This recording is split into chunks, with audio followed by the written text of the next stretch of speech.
आप सबने board exam का टाइम टेबल तो देखा होगा। मैंने अब तक ऐसे बोर्ड एग्जाम के 5 टाइम टेबल देख चुका हूँ, 2022, 23, 24, 25 और ये अभी 26 वाला टाइम टेबल, क्योंकि 21 से पढ़ा रहा हूँ, लेकिन उस टाइम पे पेपर हुए नहीं थे। तो समझो इस टाइम टेबल में क्या अच्छी चीजें हैं, क्या बुरी चीजें हैं, एक ऑनेस्ट रिव्यू दूंगा। उसके साथ साथ इस टाइम टेबल को हम कंपेयर करेंगे पुराने टाइम टेबल से कि ये कितना अच्छा है और कितना बुरा है, और कौन से सब्जेक्ट की तैयारी आपको कैसी करनी चाहिए उसकी पूरी प्लानिंग दूंगा as per the board exam time table. तो बस देख के जाओ और मुझे कमेंट सेक्शन में बता दो उतना कि आपके स्कूल में प्रीलिम्स कब से स्टार्ट हो रही है और आपके स्कूल में कितनी प्रीलिम्स होती है, कब तक चलती है, क्योंकि उसके बाद जो गैप आता है ना वो बहुत इंपॉर्टेंट है बोर्ड एग्जाम की प्रिपरेशन के लिए। चलो शुरू करते हैं इस बारे में। तो सबसे पहले टाइम टेबल देखते हैं। 3 अलग अलग टाइप के बच्चे हमारे पास है अभी। पहला बच्चा वो है जो मराठी और सेमी मीडियम का, जिसको नॉर्मल सब्जेक्ट है, संस्कृत नहीं है, उस बच्चे का सबसे मतलब वो गोल्डन अपॉर्चुनिटी है उस बच्चे के पास। कैसी, मैं समझाता हूँ। क्योंकि उसका 20 फेब को हो जाएगा मराठी का पेपर। उसके बाद उसके पास टोटल, ये दिन देख लो, 6 डेज का गैप है। हम लोग ये और ये दिन पकड़ भी नहीं रहे, तो बीच के खाली 6 दिन है। एंड यू नो 6 दिन में इंग्लिश की पूरी किताब, ग्रामर, राइटिंग स्किल, चाट चूट के सारा खत्म हो जाएगा, फिर भी खत्म, मतलब बचेगा कुछ नहीं 6 दिन में। तो बच्चों ने अभी तो इंग्लिश की पढ़ाई कुछ भी नहीं की हो, जीरो, फिर भी वो बच्चा इंग्लिश में अच्छा स्कोर कर लेगा 6 दिन की पढ़ाई में। उसके बाद अगर आगे देखते हो थोड़ा सा गैप, तो ये देखो इंग्लिश और इसके पेपर के बीच में तुम्हारा टोटल 4 दिन का गैप है। और तुम सबको पता है इंग्लिश को इतनी जरूरत नहीं है। अब मराठी पहला पेपर है, तुम लोग 16 तारीख से पढ़ना शुरू कर देना। 16, 17, 18, 19 मराठी को भी 4 दिन का गैप मिल गया। तो ऐसे तुम्हारे लैंग्वेज सॉर्टेड है। जो भी सेमी इंग्लिश का बच्चा होगा, तो कौन सा बच्चा इस कैटेगरी में आता है वो लिख दो जल्दी से कि हम कैटेगरी नंबर 1 में आते हैं करके। अब जो फुल इंग्लिश वाला बच्चा है, इनको तो कोई संस्कृत संस्कृत होता ही नहीं है, तो इनका 20 नहीं 23 फेब को पहला पेपर होगा। इनको भी 4 दिन की छुट्टियां है बीच में। 4 days is much sufficient, much, मतलब जरूरत से बहुत ज्यादा है 4 दिन। 24, 25, 26, 27, चलो 27 का दिन हम नहीं पकड़ते, हम 3 ही दिन लिखते हैं। तो 3 दिन भी जरूरत से ज्यादा है। बुक, राइटिंग स्किल और ग्रामर 3 दिन में तो हो ही जाएगा। भूमिका आपको पढ़ा ही देंगे। उसके बाद ये वाला गैप देख लो, ये भी आपका इन बच्चों के सिमिलर ही 4 डेज का गैप है। अब ये 4 दिन के गैप, 3 दिन के गैप की वजह से क्या होगा, आपका ना सीधा सीधा लोड खत्म समझो। तुम्हारा लोड खत्म है, तुम्हें कोई टेंशन नहीं है लैंग्वेज का। लैंग्वेज तुम्हारा आराम से कंप्लीट हो जाएगा, इन बच्चों का और इन बच्चों का। लेकिन जिनका संस्कृत है उनको बहुत टेंशन है। क्यों, मैं समझाता हूं। देखो तुम्हारा मराठी हो जाएगा 20 को, उसके बाद संस्कृत को तुम्हारे पास 4 दिन है, 21, 22, 23, 24, यहाँ पे 4 डेज है। लेकिन तुम्हारा इंग्लिश फंसेगा। इंग्लिश को तुम्हें सिर्फ एक ही दिन की छुट्टी मिलेगी, तो तुम्हें कुछ भी करके, एक दिन की छुट्टी है इसलिए तुम्हें कुछ भी करके इंग्लिश की पढ़ाई अभी से करनी पड़ेगी। तो जिन बच्चों का संस्कृत है, हम बोल दो कि हम कैटेगरी नंबर सी में आते हैं, तो ए वाले बच्चे, बी वाले बच्चे और सी वाले बच्चे मुझे बता दो, ताकि मुझे समझ में आए कितने बच्चे हैं हमारे पास, कौन सी कैटेगरी वाले। तो A category, B category, C category वाली।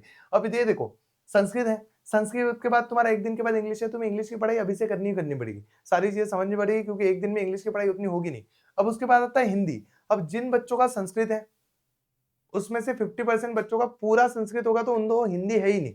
तो उनका एक एडवांटेज बढ़िया है कि डायरेक्ट मैथ्स के लिए तुम्हें 6 दिन की छुट्टी मिल जाएगी। तो जिन बच्चों का हिंदी नहीं है उनको मैथ्स के लिए 6 डेज की छुट्टी मिल जाएगी, और इसमें वो बच्चे मैथ्स 1, मैथ्स 2 पूरा पढ़ लेंगे। उनको मैथ्स में 100 आउट ऑफ 100 पक्के है। लेकिन कुछ बच्चों का ऐसा है कि 50 मार्क का संस्कृत भी है और 50 मार्क का हिंदी है, तुम लोग का मैथ्स भी फंसेगा, क्योंकि यहाँ पे एक ही दिन की छुट्टी मिलेगी फिर तुम लोग को। तो ये कैटेगरी अलग ही है, डी नंबर की, जिनको हिंदी और संस्कृत 50-50 है। तो ऐसा कोई बच्चा होगा तो वो कमेंट सेक्शन में लिख देना। तो देखो ये वाला पैटर्न है, तो लैंग्वेज सबके सॉर्टेड है। ये संस्कृत वाले बच्चों का इंग्लिश फंसेगा, और ये हर साल फंसता है, ये पहली साल की बात नहीं है, तो डोंट वरी, तुम्हारा फंसेगा, सारे बच्चों का फंसेगा, लेकिन परसेंटेज में उतना गैप आएगा। तो तुम्हारे स्कूल से तुम टॉपर आ जाओगे, लेकिन पूरे महाराष्ट्र में एडमिशन के टाइम पे तुम फंसोगे, क्योंकि ये सब्जेक्ट फंसना नहीं चाहिए था, बट इंग्लिश फंसा है तो अभी फंसा है, अब कुछ नहीं कर सकते। तो तुम लोग बताओ कौन सी कैटेगरी में आते हो। अब बचा मैथ्स 1, मैथ्स 1, मैथ्स 1। तो इन बच्चों को है एक दिन की छुट्टी। अब बच्चे टेंशन लेते हैं कि मैथ्स 1 को तो एक ही दिन की छुट्टी है, यहाँ पे भी एक ही दिन की छुट्टी है। अब जिनका हिंदी है उनको एक ही दिन की छुट्टी है, जिनका हिंदी नहीं है उनको 6-7 दिन की छुट्टी है। बट टेंशन मत लो। तुम्हें सच में लगता है तुम लोग 4 दिन, या फिर ये 6 दिन, ये 4 दिन, ये 3 दिन, ये 4 दिन तुम लोग छोड़ दो, तुम्हारा कुछ नहीं हो सकता। ये 4 दिन तुम लोग हिंदी की पढ़ाई करने वाले हो क्या?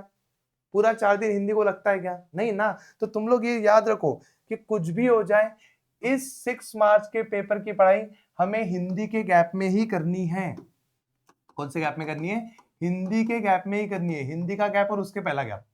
तो मैथ्स 1, मैथ्स 2 के लिए हिंदी के गैप में डेली सुबह 2 घंटे, शाम को 2 घंटे हिंदी, सॉरी, मैथ्स 1 और मैथ्स 2 के लिए निकाल लो। उससे क्या होगा, अच्छी पढ़ाई होगी तो 4 घंटे तुम्हारे बढ़िया वाले निकल जाएंगे।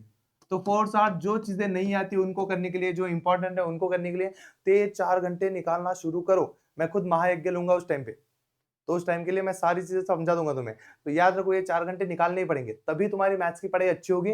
तो तुम्हारा मैथ्स का ये जो लोड चल रहा था ना, एक दिन की छुट्टी एक दिन की छुट्टी, ये लोड खत्म हो जाएगा, टेंशन नहीं है अभी लोड में, क्योंकि वो मैनेज हो जाएगा। ये 4 दिन के गैप में वो मैनेज हो जाएगा। दिल्ली का 4 घंटे पढ़ोगे, 4 दिन की छुट्टियां है, 16 दिन हो जाएंगे। 16 घंटे 16 घंटे तुम 2 दिन में पढ़ते हो, तो इसकी छुट्टी बढ़ गई। तो तुम्हारा मैथ्स 1 मैथ्स 2 मैनेज हो जाएगा, क्योंकि इसमें ऑलरेडी तुम्हारा 2 दिन का गैप है, 2 डेज का गैप है, और 2 डेज का gap is sufficient maths 2 complete करने के लिए, क्योंकि यहाँ भी हमने मैथ्स 2 का कुछ तो भी पढ़ा है। तो हो जाएगा मैथ्स 2 की, मैथ्स 2 के 7 ही चैप्टर है वो हो जाते हैं। तो मैथ्स का लोड तो खत्म है। तो मैथ्स का लोड, अब तक के जितने भी पेपर आए 2024 का जो टाइम टेबल था उसमें मैथ्स में डायरेक्ट 6 दिन की छुट्टी थी। तो तुम समझ लो 6 दिन की छुट्टी मैथ्स के पेपर को, तो उन बच्चों को तो टेंशन ही नहीं था, वो कुछ भी करे उनका हो जाता था। लेकिन 2000 पिछले साल के पेपर के मुकाबले ये छुट्टियां अच्छी लग रही है मुझे, कि ठीक है कोई टेंशन नहीं। तो इस साल मैथ्स के पेपर में तो अच्छे तुम मार्क्स लेके आओगे, लेकिन एक इश्यू आएगा इस सब्जेक्ट का, वो है हमारा साइंस का। क्योंकि देखो यहाँ पे है ओनली एक दिन का गैप, और तुम सबको पता है science 1 with in 1 day 10 chapter एक दिन में पढ़ना बहुत मुश्किल है। पिछले साल 2 दिन की छुट्टी थी, और एक नहीं 2 दिन है तुम्हारे पास, एक ही दिन है तुम्हारा साइंस 2 के लिए, और ये तुम पहले भी कवर नहीं कर सकते। तो इन 2 सब्जेक्ट के लिए अभी से पढ़ना शुरू करना ही पड़ेगा। अभी से पढ़ो, अभी से पढ़ो मतलब कुछ भी करो, लेकिन अभी से पढ़ना शुरू कर दो।